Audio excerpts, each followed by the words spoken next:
La joaillière Amélie Viane aime raconter des histoires à travers ses créations, du dessin au bijou final, et nous déroule le fil de son parcours brillant.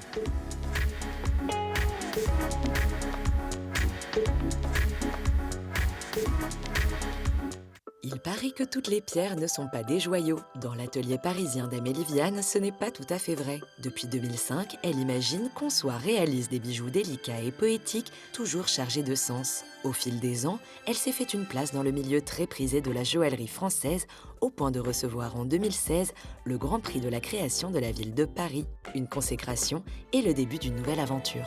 Ça m'a aussi poussée à enfin concrétiser mon rêve, c'est d'avoir mon atelier boutique, un endroit où je puisse recevoir mes clients, montrer mes créations.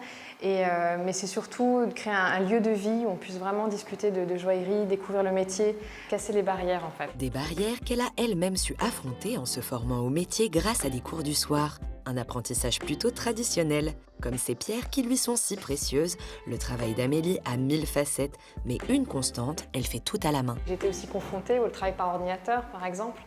Et moi, ça m'a laissé de marbre. Toute l'émotion que j'ai et que je reçois et que je veux donner par mes bijoux se fait par la main. Mais avant de vous dévoiler la fabrication d'un bijou, il lui faut une bonne source d'inspiration. Très souvent, elle la puise dans la gémologie, le travail des pierres précieuses. Quoi de mieux alors qu'une petite visite chez Sébastien Oureg, lapidaire. C'est complètement ton style, avec un effet satiné pour mettre en valeur les aiguilles de rutile. Ouais. Après plusieurs années de collaboration bien rodée, Sébastien maîtrise le style d'Amélie et tous deux partagent une vision plutôt innovante du métier. Le côté, on va dire, novateur d'Amélie, d'avoir des montures aériennes et avec des inspirations de forme non conventionnelles, permettent complètement à la création que j'apporte aux pierres de s'adapter et de voir le jour. Il serait peut-être temps de passer à la pratique. De retour à la boutique avec une jolie pierre précieuse, un péridot, la joaillière a toutes les clés en main pour libérer son génie créatif. La taille, la forme et la couleur vont guider mon travail et mon croquis est développé, donc c'est la forme qui sera la plus appropriée en fait, la forme idéale. Quelques coups de crayon assurés et l'idée d'harmonie germée dans la tête d'Amélie prend forme sur le papier. Vous assistez à la naissance d'une bague. Et cela passe par la réalisation d'un dessin technique qui présente le bijou à l'échelle, vu de face, de haut et de côté, pour assurer qu'il soit confortable. C'est l'étape où tout le croquis, qui est souvent approximatif, va vraiment prendre ses vraies cotes. Un travail géométrique et précis, prêt à accueillir une touche de poésie, c'est le moment du gouaché, l'heure de donner des couleurs à sa création. Le jeu, et ce qui est souvent très délicat, c'est trouver la bonne teinte. Comme on veut vraiment représenter de façon la plus réaliste, il faut d'abord chercher, trouver la couleur qui va correspondre à ce péridot. Le gouaché est une discipline ancestrale incontournable dans les grandes maisons de joaillerie, mais aussi pour Amélie. Des dessins plus vrais que nature, il se dit que le gouaché, c'est comme un patron en haute couture. Quand tous mes clients peuvent voir les dessins, c'est vraiment toujours un beau moment aussi de parler de cette étape-là, même si on est à plat, on n'est pas du tout en volume. Ils peuvent vraiment s'imaginer donc leurs bijoux finis. Et c'est vrai que ça transmet beaucoup d'émotions. Il y a quand même quelque chose de magique dans ces gouachés. Amélie passe ensuite au façonnage de son bijou avec le procédé bien particulier de la cire à fond perdu. Elle modèle la pièce avec une cire de bijouterie et la porte à un artisan fondeur. Il va prendre le modèle, en faire une empreinte dans du plâtre très très fin. Dès que le plâtre est sec, on va y injecter, en fait, donc la cire va fondre à ce moment-là et on va injecter le métal en fusion. Ensuite, on dissout le plâtre et on récupère la pièce. En moulant ainsi le métal, Amélie gagne en liberté dans le choix de ses formes. Et ça tombe bien, ce qu'elle aime, c'est créer des bijoux aériens, organiques, dont les détails permettent aux pierres de tenir comme en suspension. Mais pour cela, il lui faut apporter le plus grand soin au modèle à fondre. Je ne peux pas me permettre d'avoir des écorchures ou des imperfections parce que sinon, au moment de la fonte, tout va se voir. Et comme dans mes modèles sont très lisses, je suis très exigeante sur la finition, il faut vraiment que la cire soit vraiment parfaite. Avec cette bague de retour de fonte, elle peut apporter les derniers soins à son métal, précieux lui aussi. Vous l'aurez compris, la création de chaque pièce prend beaucoup de temps, de 2 semaines à plusieurs mois. Mais le temps, c'est finalement l'un des plus forts ingrédients de ces bijoux qui se rêvent intemporels. Avant de commencer la joaillerie, j'ai travaillé dans la mode et c'est totalement un monde éphémère et vraiment rien ne reste en fait, on va dire. Et moi j'avais vraiment besoin de me raccrocher à quelque chose qui a du sens. La joaillerie vraiment répondait à ça en fait, à ce besoin de pérennisation. En se détachant des modes qui se succèdent, Amélie Viane semble avoir réussi son pari, créer pour durer.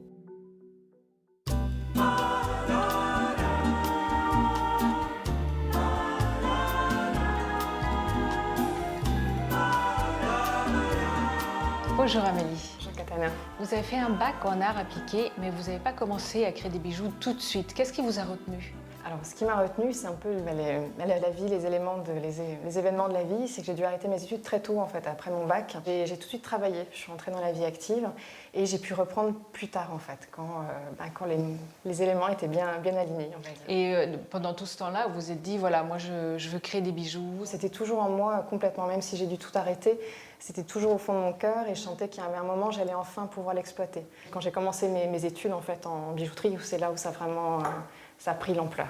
Chaque bijou que vous créez raconte une petite histoire. Il y a par exemple cette bague en opale Oui.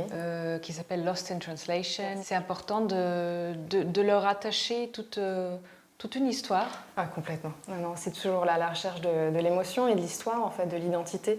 C'est ne pas faire un bijou pour faire un bijou. C'est tellement plus beau de raconter, par exemple, comme Lost in Translation, avec cette opale dendrite, il y a toute une histoire. C'est une pierre qui est particulière, elle peut être chargée en inclusion. C'est une pierre, on peut avoir un paysage type japonais, et puis d'un seul coup, comme dans cette bague, où on a juste une inclusion isolée, abstraite, et là, il se passe totalement autre chose. C'est aussi une recherche constante d'harmonie, Ouais, l'alliance entre la pierre, la monture, peut-être aussi à la personne qui va la porter. Oui. C'est presque une philosophie de vie. Quand j'ai abordé les bijoux, j'ai eu le temps vraiment de réfléchir à ce que je voulais faire, en fait, dans mon bijou. Et moi, je partais du constat souvent, donc quand on voit un bijou de dessus, souvent c'est beau. Voilà, on est ému par la pierre, la forme. Puis quand on retourne le bijou, souvent ça perd en fait de sens. Et moi, je me suis dit, si je fais de la joaillerie, je veux une harmonie totale. Je veux que le bijou soit complètement pensé, réfléchi. Pourquoi cette pierre? Pourquoi? Et surtout, quand on la retourne, il se passe quelque chose. Vous maîtrisez tout, du dessin jusqu'au modelage, l'assemblage. C'est important de contrôler tout ça. Voilà, mes bijoux sont faits pour des particuliers, donc je leur vends un dessin, mais aussi toute une histoire, toute une fabrication, une connaissance qui est rare. C'est vrai que ça me permet vraiment d'expliquer le choix de la pierre, le métal, comment tous ces aléas et comment ce bijou est formé. Et ça rajoute une histoire. Quand vous créez, l'inspiration évidemment c'est bien, ça vient de partout. Maintenant, il s'agit aussi de la concentrer, de la ramener à son essence même pour pouvoir faire naître un bijou. Du coup, votre rapport au temps est différent. Oui, tout prend du temps parce que c'est vrai que j'ai fait le choix d'être seule aussi. Vraiment, je suis très solitaire. Donc voilà, les gens doivent être prêts à attendre. On se voit bien sûr au début, mais en fait, on va se suivre tout le long parce que moi, j'envoie des photos. J'explique à la personne, voilà, en ce moment, c'est le sertisseur qui est en train de sertir votre pierre. Il y a aussi dans toutes vos créations un mouvement très particulier. Je voulais absolument que le bijou soit confortable, même si des fois on peut avoir des angles ou des formes assez organiques. Assez organiques, voilà, ou même très fortes, mais il y a toujours une forme de douceur qui va revenir en fait. Cette forme organique est vraiment une de mes signatures en fait dans la forme. Et aussi au niveau des ouvertures, en fait en joaillerie, souvent ce que je reproche en fait quand on veut sertir une pierre, on utilise un chaton, donc c'est le terme particulier, donc c'est des griffes en fait qui vont tenir la pierre. Et souvent, ça ferme vraiment la lumière à la pierre. Et je trouve ça laid, tout simplement.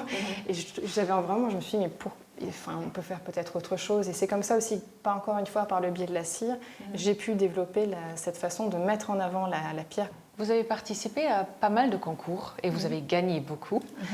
C'est important, c'est une remise en question à chaque fois. Le Grand Prix de la création de la ville de Paris, ça a été surtout vraiment une grande reconnaissance.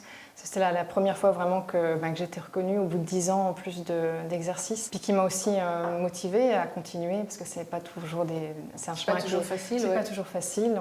C'est vraiment une reconnaissance et vraiment une mise en lumière aussi qui fait beaucoup de bien. Merci beaucoup. Merci Katharina.